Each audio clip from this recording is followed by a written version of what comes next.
मेरी 7 बेटियां थी। कुछ दिन बाद फिर से मैं प्रेग्नेंट हो गई। मेरे पति दुबई जाने लगे। मेरे पति को बेटे चाहिए थे। उन्होंने कहा कि अगर इस बार बेटी हुई तो उसे जिंदा दफन कर देना और अगर बेटा हुआ तो रख लेना। बेटी पैदा हुई तो मैंने एक गरीब औरत को दे दी। 18 साल बाद पति वापस आए तो गरीब औरत के साथ खूबसूरत लड़की को देखकर उस पर आशिक हो गए और उसी रात उस लड़की के साथ 7 बेटियों की मां होना कोई मामूली बात नहीं होती। सबसे ज्यादा मुश्किल तब बढ़ती है जब पति बेटियों से नफरत करता है। पहली बेटी पैदा हुई तो ससुराल वालों ने उसे झूठे मुंह मुबारकबाद भी नहीं दी थी, मगर एक के बाद एक बेटियों की पैदाइश से ससुराल वालों ने मेरा जीना मुश्किल कर दिया था।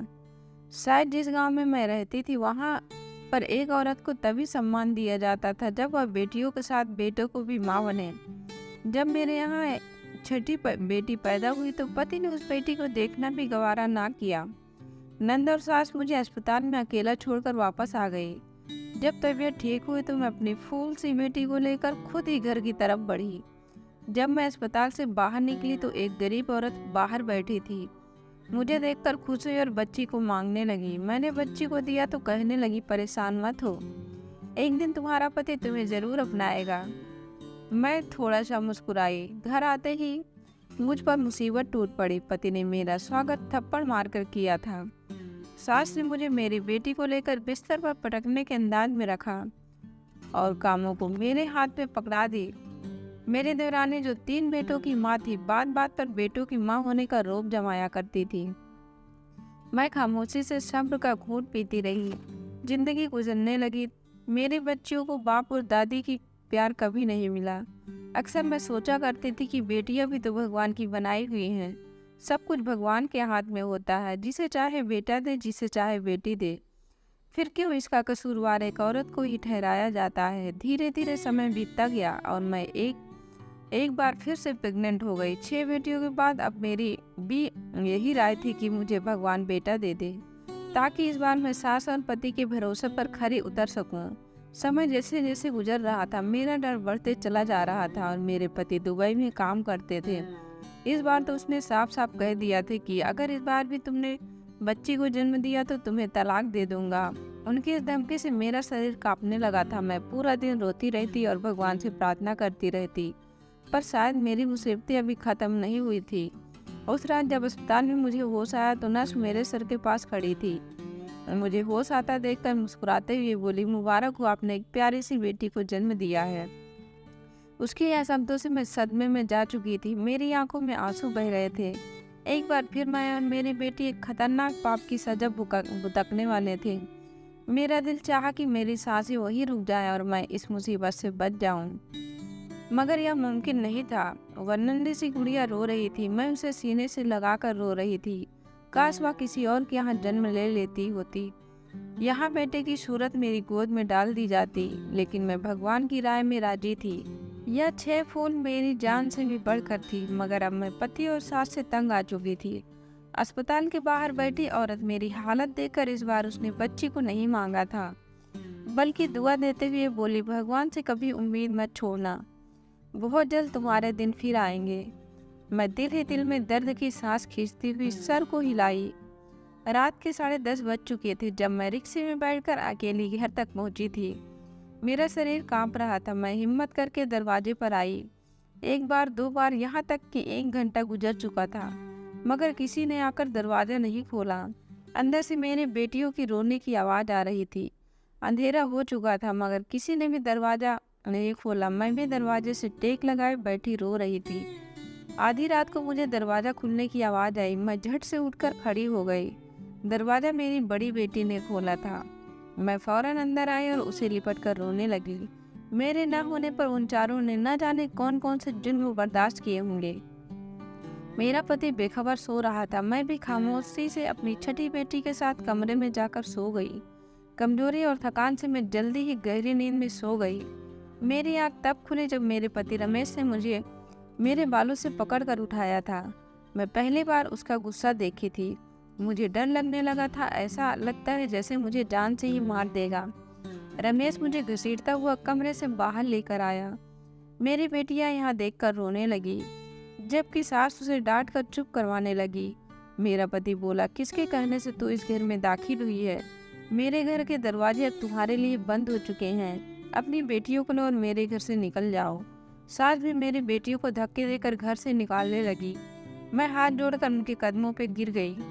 यह घर भी मेरा सब कुछ था। मैं 5 बेटियों को लेकर आखिर कहाँ जाती? मेरा पति घर से निकाल चुका था। मैं बेटियों के साथ वही दरवाजे पर बैठी रो रही थी कि तभी मुझे सास के चिल्लाने की आवाज़ आई और फिर मेरे पति की आवाज़ सुनकर मुझे दुर्घटना का एहसास हुआ। मेरी सास पाँव फिसलने से गिर चुकी थी और उनका सर किसी चीज़ से लगकर फट चुका था। मेरा पति हड़बड़ाकर रोते हुए उन्हें डॉक्टर के पास ले जाने लगा, मगर कुछ देर बाद ही बहुत बुरी खबर मिली कि सास के सर पर गहरे चोट लगने की वजह से मृत्यु हो चुकी है। भले ही मेरे पति ने मेरे और मेरी बेटियों के साथ अच्छा नहीं किया था, मगर उस वक्त उन्हें तकलीफ में देखकर मैं उनका गम बांटने लगी। रिश्तेदार दूर दूर से हमारे यहाँ सास को देखने के लिए आ रहे थे, इसलिए पति ने मुझसे दोबारा घर से जाने की बात नहीं की थी। वक्त गुजरता गया और रमेश का व्यवहार पहले से कुछ बेहतर होता गया। 3 महीने हो चुके थे और अब मुझे वापस दुबई भी जाना है। मैं दुबई जाने से पहले दूसरी शादी करना चाहता हूँ, क्योंकि तुम तो बेटियों पैदा करने की मशीन बन चुकी हो। यही ख्वाहिश मेरी माँ भी दिल में समाये दुनिया से चली गई। पति का यह शब्द मेरा खून खौला दिया था। पहले ही मुसीबतें कम थी क्या, जो अब मेरे सर पर सौतन भी लाना चाहते थे। मैं उन्हें समझाने लगी, मगर वह उल्टा सोच रखने वाले इंसान मेरी बात कहाँ सुनते। उस रात मैं रोई। मुझे मेरी जिंदगी का एक बोझ लगने लगी थी। मेरा दिल चाहा कि मैं खुद को इस दुनिया से आज़ाद कर दूं, मगर जब ख्याल अपनी बेटियों को आता तो फिर से इस इरादे को भुला देती। सुबह हुई तो मेरा शरीर बुखार से तड़प रहा था। पहले तो पति ने ध्यान नहीं दिया, मगर जब मेरी तबीयत ज़्यादा बिगड़ने लगी तो मुझे डॉक्टर के पास ले गया। मुझे हैरानी तब हुई जब डॉक्टर ने कहा कि आप माँ बनने वाली हैं। उसके यह शब्द मुझे कोई खुशी नहीं दे रही थी, बल्कि उल्टा मेरी मुसीबतें बढ़ा रहे थे। मेरे पति को आज रात वापस दुबई जाना था। जब उसने यह खबर सुनी तो खामोशी से मुझे घर ले गया। घर लाकर तेज आवाज़ से कहने लगा, अगर इस बार तुमने बेटा जन्म दिया तो ठीक है, वरना अगर बेटी हुई तो मार देना या फिर जिंदा दफन कर देना, मगर इस घर में मत लाना। अगर मेरी बात के खिलाफ हुई तो तुम्हारी 6 बेटियों को ऐसी जगह भिजवा दूंगा जहां से तुम दोबारा कभी उनसे मिलने नहीं पाओगी। पति की शर्त सुनकर मैं दंग रह गई। राजेश दुबई चला गया था और मैं इसका शिकार हो चुकी थी। जैसे जैसे वक्त करीब आ रहा था मेरा दिल धड़कता जा रहा था। मैं हर समय यही प्रार्थना करती रहती कि इस बार मुझे बेटा मिल जाए। मेरे घर में एक और बेटी आने का मतलब था बाकी की 6 बेटियों से भी हाथ धो बैठना।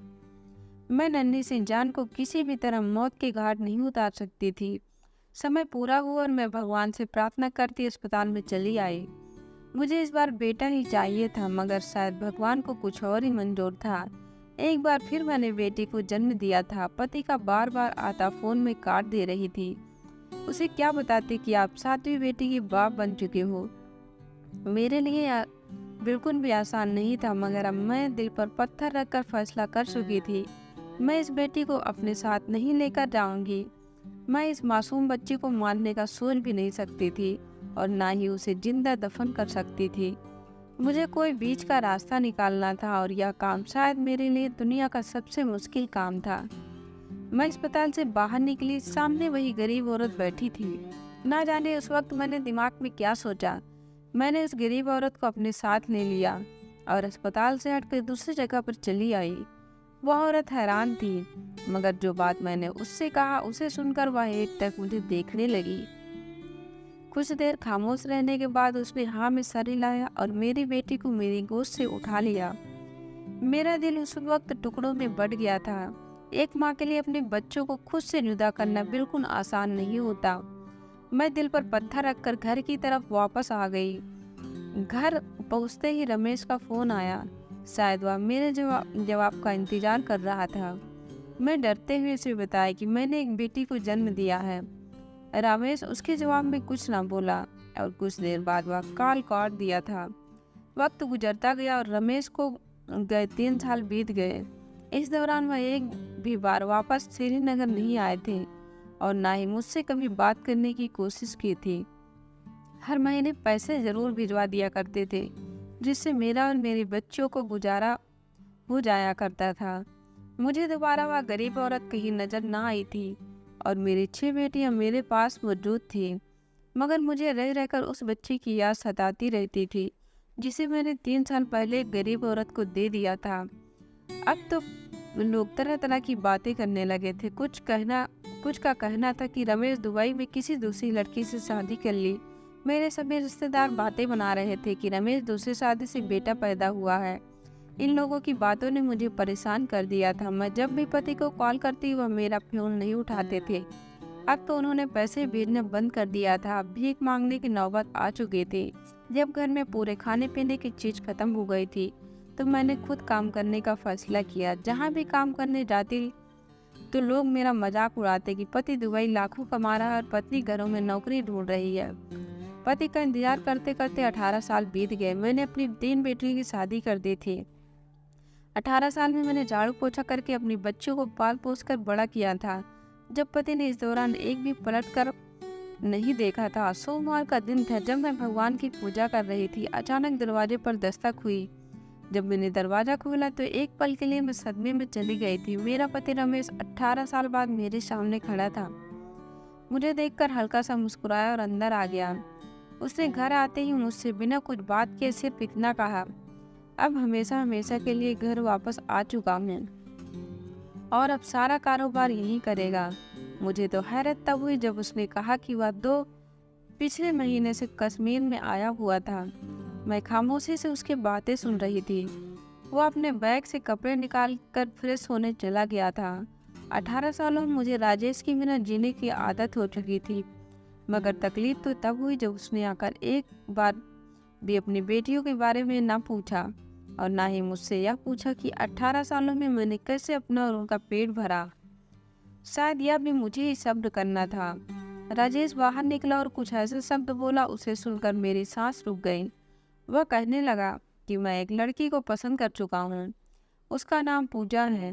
अगले सोमवार को उसकी पूजा के साथ विवाह है। वह मुझे बताकर दोबारा घर से जा चुका था। मैं उसे जाता देखती रह गई। क्या कोई इस हद तक भी लापरवाह हो सकता है? उसकी बेटियां उसकी मोहब्बत के लिए तरस रही थी, मगर उसे कोई परवाह नहीं थी। सोमवार का दिन भी आ चुका था। घर को दुल्हन की तरह सजा दिया गया था। मेरी बेटियां खामोशी से एक कमरे में छुप कर बैठ गई थी। उन्हें इस शादी से कोई दिलचस्पी नहीं थी। राजेश बहुत खुश था। मुझे बताने लगा कि पूजा अपनी माँ के साथ यहीं आ रही है, यहीं पर उसका विवाह होगा और फिर अगले ही हफ्ते मैं पूजा के साथ वापस मुंबई चला जाऊंगा।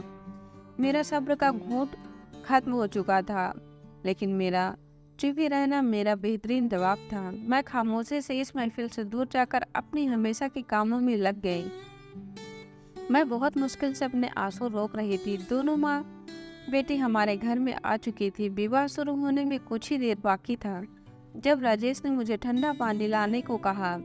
मैं खामोशी से सर झुकाकर जब उसके कमरे में गई तो वह लड़की सामने बैठी थी जिससे राजेश का विवाह होने वाला था। उसे देखकर मेरे पैरों तले जमीन निकल गई थी। उस लड़की की उम्र 17-18 साल थी, जो अपने नजरों से बार बार मुझे देख रही थी। जब वह दूसरी तरफ मेरा पति उस लड़की की माँ को पैसा पकड़ाता हुआ न जाने क्या बातें कर रहा था। पैसों की भीड़ में आज एक औरत को मासूम लड़की का चेहरा नहीं दिख रहा था। तभी राजेश की कॉल आई और वह खामोशी से कमरे से निकल गया। मैंने जब उस लड़की की माँ को देखा तो मुझे लगा कि मैं इन्हें पहले भी कहीं देख चुकी हूँ, मगर कहाँ, यह याद नहीं आ रहा था। वह औरत भी बार बार मुझे घूर रही थी। मैं जल्दी से कमरे से निकल आई और अपने दिमाग पर जोर देने लगी। पंडित आ चुके थे। तभी मेरे दिमाग में ख्याल आया, अरे मेरे होश उड़ गए। यह कैसी मुसीबतें टूटने वाली थी। मेरा शरीर सुन्न होने लगा था। तब मैं बाहर निकली और जाकर पूजा की माँ को पकड़कर अपने सामने किया और मैंने उसे देखकर बोली कि तुम वही औरत हो जिसे मैंने अपनी बेटी को दी थी। मेरी बात सुनकर वह हक्की बक्की रह गई थी और बोली, हाँ मैं वही हूँ, मगर तुम कौन हो? राजेश सवालिया नजरों से मैं देख रहा था। मैं गुस्से से बोली कि मैं वही औरत हूँ जिसने 18 साल पहले अपने इसी पति के डर से अपनी बेटी को तुम्हारे हवाले किया था। यह खबर किसी पाप की तरह गिरी थी। राजेश घबराया हुआ था। वह औरत सीने पर हाथ रखकर जमीन पर बैठ चुकी थी, जबकि पूजा हैरत से मुझे देखने लगी थी। जब राजेश होश में लौटा तो उस औरत से सवाल करने लगा। वह औरत अब ईमानदार हो चुकी थी, लेकिन मेरी बात को सच मान गई। पूजा मेरी और राजेश की बेटी है। अगर एक पल भी देर हो जाती तो न जाने कौन सी मुसीबत टूट पड़ती। राजेश अपना बाल पकड़ता जमीन पर गिर चुका था और होश आते ही घर से बाहर निकल गया था। उसको बेटियों से नफरत थी, मगर वो जो पाप करने जा रहा था वह बहुत बड़ा था। पूजा जमीन पर बैठी रो रही थी और मैं बेबसी से उसे रोता देखकर उसे सीने से लगाकर रोने लगी। राजेश को घर से गए काफी देर हो चुकी थी। 2 दिन गुजर चुके थे और फिर दरवाजे पर एम्बुलेंस आई, जिससे राजेश को उतार कर लाया गया था। उसका 2 दिन पहले एक्सीडेंट हुआ था। उसकी एक टांग टूट चुकी थी। उसकी जुबान दांतों में आकर कट चुकी थी।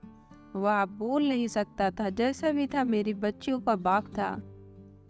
बेटियां कहाँ बाप को तकलीफ में देख सकती हैं। जब जब मेरी सब बेटियां राजेश की सेवा करती, वह नज़र झुकाकर रोने लगता था। पूजा से उसने दोबारा कभी नज़र नहीं मिलाई थी और ना ही पूजा कभी राजेश के सामने जाना चाहती थी। कुछ दिनों के बाद राजेश ने अपना सारा धन अपनी 7 बेटियों के नाम कर दी और अपनी बेटियों से माफ़ी मांगी और अब सब खुश रहते हैं। दोस्तों, आपको कहानी कैसी लगी कमेंट बॉक्स में ज़रूर बताएं और वीडियो को लाइक शेयर और चैनल को सब्सक्राइब करें। धन्यवाद दोस्तों।